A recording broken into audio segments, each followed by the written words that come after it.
గురుగారు మరో ఉత్తరం చూద్దామండి. శ్రీనివాస్ గారు రాస్తున్నారు ఖమ్మం నుంచి. జన్మాష్టమి రోజున కృష్ణుణ్ణి ఏ విధంగా ఆరాధించాలి తెలియజేయగలరు అని అడుగుతున్నారు. శ్రీకృష్ణ పరమాత్మ జన్మించినది ఉత్తర భారతదేశంలో. ఉత్తర భారతదేశ సాంప్రదాయాన్ని అనుసరించి వారు అర్ధరాత్రి పూజ చేస్తారు. అర్ధరాత్రి 12 గంటలకి పూజ చేస్తారు. వాళ్ళు అక్కడ ఛప్పన్ భోగ్ అనేటువంటి ఒక సాంప్రదాయాన్ని అనుసరించి 56 రకాలు, 64 రకాలు, 32 రకాలు ఇట్లా ప్రాంతాన్ని అనుసరించి ద్వారకా, రాజ్కోట్, కఠియావాడి ప్రాంతం, అది మధుర, ఈ ప్రాంతాలను అనుసరించి ఒక్కొక్క చోట ఒక్కొక్క నివేదన సాంప్రదాయం జరుగుతోంది. ఎలా పూజించాలి?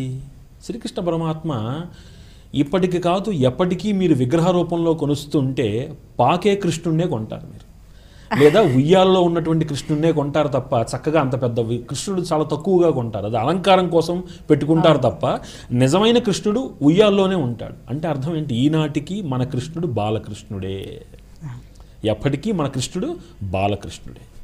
అందుకనే చాలా సాంప్రదాయాల్లో ఏం చేస్తారంటే మనకు ఉదయం పూట మామూలుగా పూజ చేసుకున్నా శ్రీకృష్ణ పరమాత్మ యొక్క పూజని సంధ్య వేళ చేస్తారు. ప్రదోష వేళ చక్కగా పాదాలు ఇంట్లోకి వస్తున్నట్టుగా అలంకరించి ఆ పాదాలను అర్చిస్తూ అక్కడ ఉయ్యాలలో శ్రీకృష్ణ పరమాత్మని పెట్టి ఒక చంటి పాపని ఎట్లా అయితే మనం ఇంట్లో లాలిస్తామో అట్లా శ్రీకృష్ణ పరమాత్మని పూజ చేస్తారు. ఇక పూజకి నివేదన ఏమిటి? శ్రీకృష్ణ పరమాత్మకి నివేదన ఉండాలిగా, ఏదో ఒక నివేదన. మరి బాలకృష్ణుడికి నివేదన ఉంటుంది, బాలుడికి. చిన్నపిల్లలకి ఏమిటి? పాలు, ఒక పానకం, ఒక తీపి ఏదో సంబంధించింది.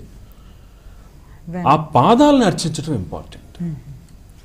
ఇక్కడ మనం చాలా విశేషమైనటువంటి ఒక సూక్ష్మ రహస్యాన్ని ఒకటి అర్థం చేసుకోవాలి.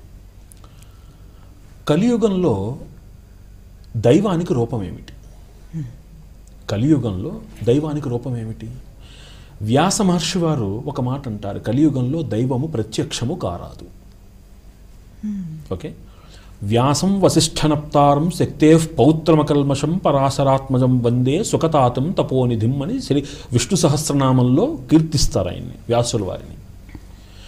వ్యాసుల వారు కలియుగంలో ఏమని చెప్పారు? కలియుగంలో దైవానికి అవతారము గురువు. అందుకనే కలియుగంలో రూప ప్రాధాన్యము లేదు, పాద ప్రాధాన్యమే ఉన్నది. కలియుగంలో పాదాలే ముఖ్యం, మనకి గురువు పాదాలే ముఖ్యము.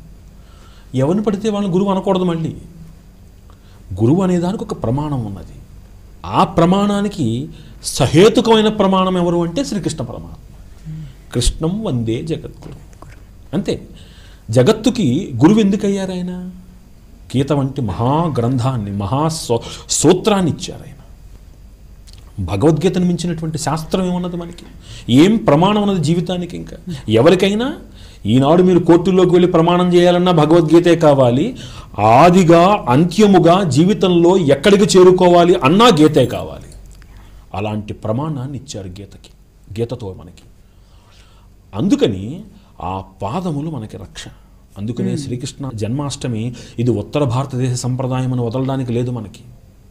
ఆ శ్రీకృష్ణ పరమాత్మ నడయాడుతున్నటువంటి చిన్న బాలుడిగా నారాయణ భట్టియారికి కనిపించి ఆ పోతన భాగవత సారాన్నంతటినీ కూడా శ్రీమన్నారాయణీయంగా రచించి మనకు అందించారు ఆయన. భాగవతంలో లావక్కింతయు సిరికించప్పుడు శంఖచక్రయుగములు చేదోయి సంధింపడు అన్నప్పుడు శ్రీ మహావిష్ణువుగా ఆయనకి ఇంటి కిందకొచ్చి పోతన వారి ప్లేస్లో కూర్చుని, చోట్లో కూర్చుని రాశారు ఆ పద్యాన్ని. అక్కడ వైకుంఠంలో ఏం జరుగుతుందనేది.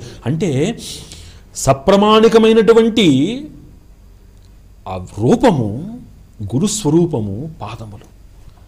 కాబట్టి సాయంకాలం పూట సంధ్యవేళ ఆ పాదాలను అలా అలంకరించి చక్కగా ఇంట్లోకి శ్రీకృష్ణ పరమాత్మ వస్తున్నట్టుగా భావించి ఆ పాదాలని అర్చించి ఆ చిన్ని కృష్ణుని అలా చక్కగా ఉయ్యాల్లో పెట్టి సేవించుకొని పవళింపు సేవతోటి ఆయన సేవలో లీనమై ఆయనకి చేయదగినటువంటి ఉపచారాలు ఏవైనా చక్కగా మనకి తెలిసినటువంటి మన శక్తి ప్రకారం ఎప్పుడైనా ఎక్కడైనా గుర్తుపెట్టుకోండి.